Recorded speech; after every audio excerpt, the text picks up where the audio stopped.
Welcome back to the Hustle for Happiness podcast. I am your host, Mo Talib, the author of Hustle for Happiness, A Decade's Walk. I'm also a life coach, amongst other things. And today I wanted to talk to you guys about a few topics. Truth be told, I was at a family function and it was a wedding. And during the function, I had a few conversations with a few people there, some family members. And it kind of dawned on me, and I know the wedding's still going on right now, actually, and I had to escape out because I'm inspired, and I'm right now, my emotions are running wild. They're running rampant, as they say, and part of coming to you guys on a podcast is and speaking to you guys directly would be me speaking to you guys out of transparency and vulnerability. And again, I want to do that to you. I want to bring that to you in a very raw level. And so a few topics I want to talk to you about. Actually, driving over here, I just typed them out on my phone. The first one is building resilience and patience. The second is where you are in life. And then the third is karma. And here's the thing. After sitting down at the table with some of my girl cousins, we had a conversation about where you are right now and where do you want to be and how do you want to end up where you are. And one of them kind of leaned into me, and we're talking about just life in general. And she was telling me about how some things in her life right now are a little bit tough. And we got into the conversation of you need to choose your tough, whether that's in a marriage, whether that's in a career, whether that's the bachelor life, whether that's with your friends, or if you want to start a business, being an entrepreneur. I think at the end of the day, the reality of the situation is we choose our tough. We choose what essentially is going to be the hardest road for us and how we're going to go about it. Now, needless to say, I don't think any road that we encounter or that we take the journey along is going to be an easy road. Truth be told, even if you're a career individual and you're pursuing a life in a corporation, I think that in itself holds different obstacles that you may face. And with that being said, even if you were to go and become your own entrepreneur, and I've heard this multiple times from some of my entrepreneurial friends that own their own businesses, some people want to give up a 9 to 5 to become rich, and only to find out that you end up working all the time, all day, all around the clock. And I think that in itself, choosing that kind of tough would speak volumes into your resiliency and how much you build of it. Me, myself, I haven't had a great life. I haven't had a normal life, but I've had a great life. Through the passing of my brother, and leaving 10 days later to, going to Lebanon, and me and my mother just, fighting it out to just not to survive in a way. I know we had family members around us, but after losing a family member, after losing my brother, my mother's baby, my little brother, my father's child, you start building that resilience, and that's all we had. So we had to keep each other alive, essentially. And that resilience itself has led me to so many more obstacles in my life that have allowed me to understand that I haven't had a normal life, but I've had a great life. And with that, I began to understand that sometimes where you are right now in life is the definition of your timeline. And your timeline is not similar to others. It's by definition your timeline. It's what your timeline is. And that in itself is actually absolutely beautiful. I know a lot of us want to get rich. We want to get wealthy, not for the fact that we'll have a lot of money, but for the freedom. Excuse me. Money doesn't bring you happiness, but it brings you the freedom to allow you to do exactly what you want, what you've always had deep down in your body, in your soul, in your mind, in your heart, in your gut. So with building resilience, there's a few things that I want everybody here to kind of understand. And I know you may be watching me or hearing me on Spotify and Apple, but building resiliency comes in a few steps. And I speak about this in my book, but one of the steps is adjusting to your surroundings, adjusting to all the individuals around you, adjusting to your environment, adjusting to the weather, adjusting to whether it's the taxes of a country or the pay of a country or the roads of a country or a new city that you moved into or a new building. You need to really adjust. You need to be fluid. You need to be water, and you need to flow like it. Apart from adjusting, you need to start reshaping. And reshaping your life allows you to do a few things. When you start realizing that in order for you to build it, the resiliency part, the reshaping aspect of it allows you to kind of remold yourself into the human being that has been faced with a few obstacles, and allows you to start focus on the solutions rather than the problems. The one thing that I tell my mother all the time is whenever there's a problem that comes up, or any family member, whenever there's a problem that comes up, my question to them is it actually a problem? Is it actually a problem, or have you just not found the solution yet? Because there really isn't a problem's not really a problem until you found the solution. And then you can compare the solution that you found to the problem, right? So it's like yin and yang, or it's adding and subtracting. There has to be an equal or greater action to or reaction to the action that's been placed in front of your life. And that in itself allows you to kind of understand how the resiliency in your life is being built. Now, a lot of the times in our lives, we'll start building the resiliency that we want, but we don't realize that we're building the resiliency, right? So what we end up doing is, okay, I'm building. I want it right now. I want it right now. I want it right now. Not understanding that Rome wasn't built in a day. It wasn't built overnight. It took many small steps. It took a lot of strategy, a lot of structure, a lot of the ability to get to where you want it to be requires a lot of small steps. And in those small steps, when you adjust, reshape, and mold and get to the nitty-gritty of putting in the hustle, you start realizing that you've built resiliency in different aspects of your life or in different departments. But with resiliency comes patience. See, I have a friend of mine, a very dear friend of mine. I don't see him often, but I love him to death. And if you're hearing this, you'll know exactly who I'm talking about. But this was an individual where I remember back in the day, he used to drive like a Civic. And right now, he's one of the biggest car dealers in Canada. And when I see him, there's a sense of resilience and patience that overflows from him. And the one thing that I remember that he told me is that you got to take it step by step. And in order for you to be a master in your field, you need a minimum of 10 years. And that 10 years isn't easy. It doesn't come by often, right? It's that step by step by step. Imagine you giving up. Imagine him giving up at year 9, and year 10 is the year where he blows up and becomes all that he wants. The patience comes in different shapes and forms. Some of it is in faith. Some of it is in hope.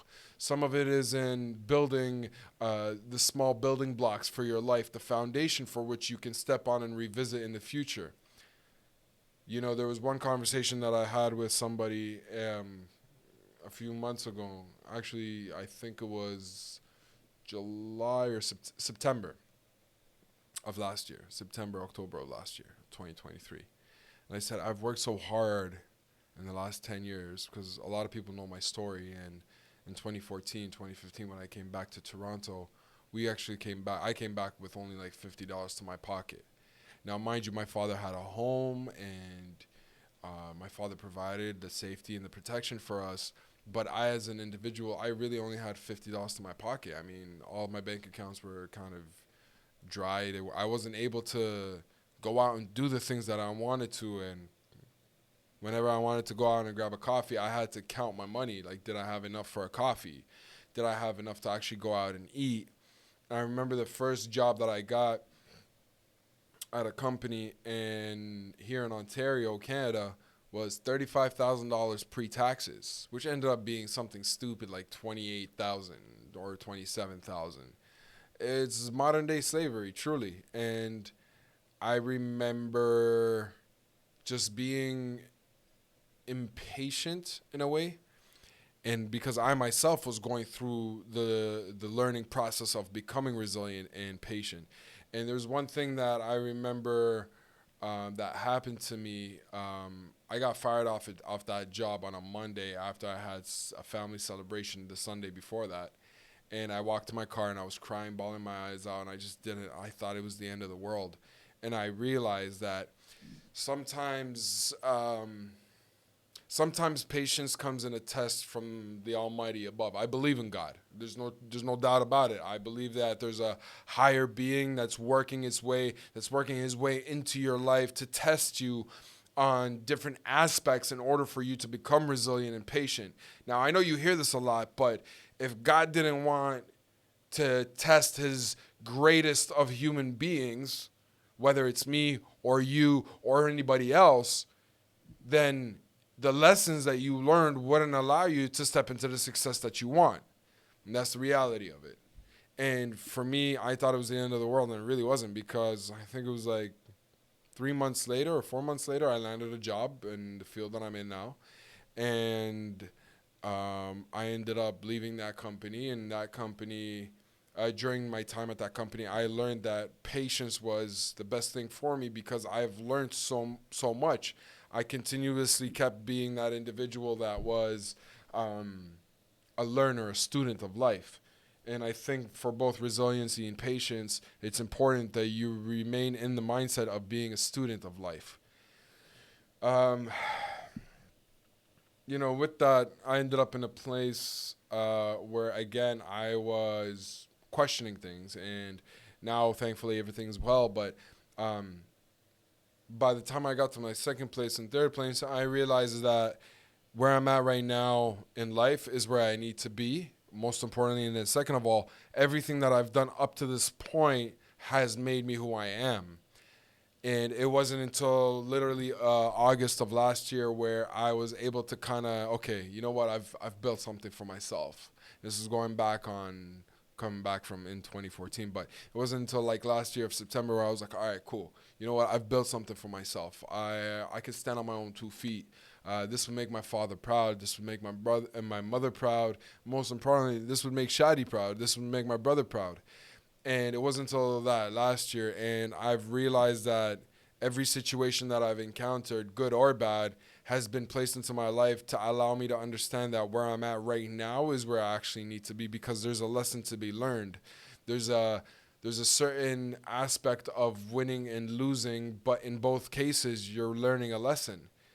And that's something that I've taken with me, and tonight was an eye-opener. Tonight, when I sat down with one of my girl cousins, love her to death, phenomenal human being, she said to me, it's okay, where you are right now in life is probably where you need to be, and choose your tough. And again, it just brought me back to that point where I was like, okay, cool, I'm at a wedding. This is where I need to be. It's amazing. Let me get through some things, but how am I going to advance and then be where I want to be? And part of that came the aspect of karma. Look at me now. No, seriously. I faced a few difficulties in my life in the last 2 or 3 years, and reflecting back is always a good thing. I spoke about it in my last episode when you talk to yourself and you forgive yourself. But the other aspect of speaking to yourself is actually reflecting and just understanding where you are and what you've done and how you could do it and how you could do better. And for my men out there, I really want you to start talking to yourselves and reflecting and understanding that if you made a mistake, that's okay, because you got tomorrow. And when tomorrow comes, today no longer matters. It's in the past. It's been erased. It's gone. That's it. It's fugazi. It's non-existent. And part of karma is faith and hope. Look, life is not easy. Let's face it. It has its ups and downs. It has its waves. And it has its strong winds. But if you don't adjust your sails and sail with the wind, sometimes you're going to sink. And nobody wants to sink in ship. God rest my grandfather's soul. He taught me that all through my life. He also taught me that you got to get a tailored suit. But it's super important to understand that you need to adjust your sails, and sometimes you're hit with that rough wave, that 20-foot wave. Sometimes you're hit with 3 waves and 4 waves and 5 waves, and sometimes that'll knock you down. And sometimes you got to give time. And through adjusting your sails, you got to be patient and go with the punches. And I think that's super key and super important. We have a saying in Arabic, or a word in Arabic, which is inshallah. And inshallah is a beautiful term. It's a term of endearment to God, but it's a term where the literal meaning, the literal definition is by the will of God. And we have one God. We believe that there's a God out there that's created everything. We believe in one God. In Allah is just a literal translation for the word God, just like the Spanish people and the Persians and the Italians and everybody else has a literal word for God. Allah means God. So I've had faith in God in the last couple of years that what certain aspects of my life, whatever's happened with me, that karma will play its role, that there's a higher being playing a game of chess. And I think if you think you're the pawn in life, that you're victimizing yourself, truth be told, especially if you're a man, but you're not a pawn. And God has a bigger plan for you. And for me, tonight I realized that you got to give time, because God has a way of making everything make fucking sense. Excuse me, I got the hiccups. And that kind of got me in my emotions. I'm not going to lie to you guys. It got me in a state where I said to myself, whatever it is that you went through, giving it time and not acting on your emotion was great. Being disciplined is actually a very important thing, especially in a man's life. If you're not disciplined, if you don't got something that you strictly abide by and you stand up for your morals and your values, then your manlyhood is questioned. That's the reality of it. And after being 3 months sober now, 3 and going on 4, I didn't have a problem prior to that, but it allowed me to understand the clarity of things and understand that, if I give enough patience to my timeline in my faith, because I mention this a lot, if you walk in faith, you meet God in fate. Honestly, I think after 2 or 3 years, I've met my fate in regards to a certain aspect, and it was great. It was phenomenal. It was that wave of closure that I needed in order for me to continuously move on. And I think a lot of us chase closure, that imminent chase of I need closure to move on. And I think it's sometimes you just gotta you have to allow time to take its course. Sometimes you gotta wait for that clock to just stop ticking. Sometimes you gotta allow the seasons to come around, the sun to set, the moon to rise, and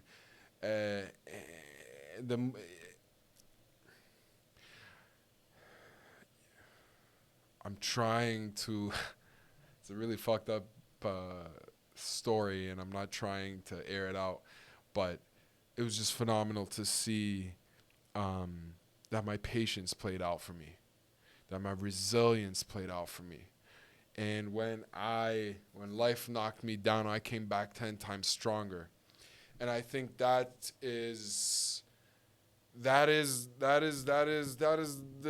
key to understanding how you can move forward with life. I think there's a famous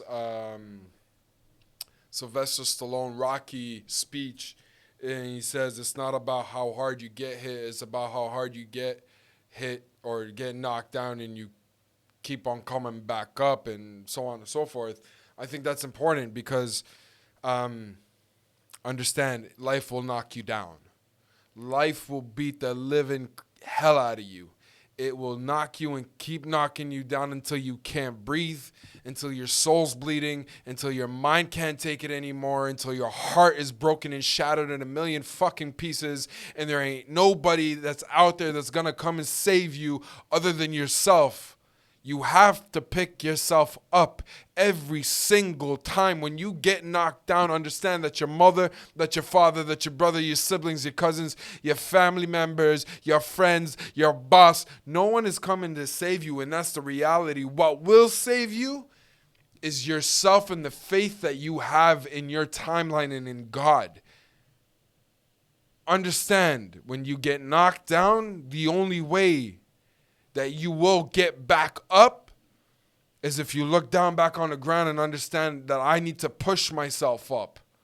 I need to exert that energy, that I need to rip my muscles. I need my mind to literally shred into a million pieces and to get back up. And I genuinely think that every person might have that one instance in their life where they've hit rock bottom, and I think everyone needs it, to be truly honest with you. Because when you hit rock bottom, you start understanding that I need to save myself to get myself out of this. And if you feel like you need the revenge in order for you to find the closure, understand that there's some part of you deep down that's unhealed, and that's why you're looking for that revenge against that entity, that negative entity that's in your life. Truth be told, the only revenge you should seek is on your past self, that individual that didn't stand up to the morals and values that you have in yourself today. And if you're able to get that revenge on your past self, that individual that really didn't put up to the marks that you want to go out there and get, then you've done yourself a great success. Karma's a bitch. And that's the truth. Resilience and patience, that's what you need on your side. I want to leave you with this. I'm going to wrap this up because I don't want this to be 35 minutes. There's a saying that goes, the enemy of my friend is my friend. Well, allow that friend to be karma, patience, and resilience. And with that being said, ladies and gentlemen, thank you for tuning into the Hustle for Happiness podcast. My name is Mo Talib, also known as LifeCoach Moe. I'm available on Spotify, Apple Podcasts, and YouTube, amongst other social media platforms like Instagram and TikTok. If you feel like you've watched some of these videos and you've learned a few things and you want to continue your coaching journey and you want to include me on your timeline, I'd be honored. Reach out to me. I'd be more than happy to start helping you out. And let's do life together. So thank you for tuning in, and until next time.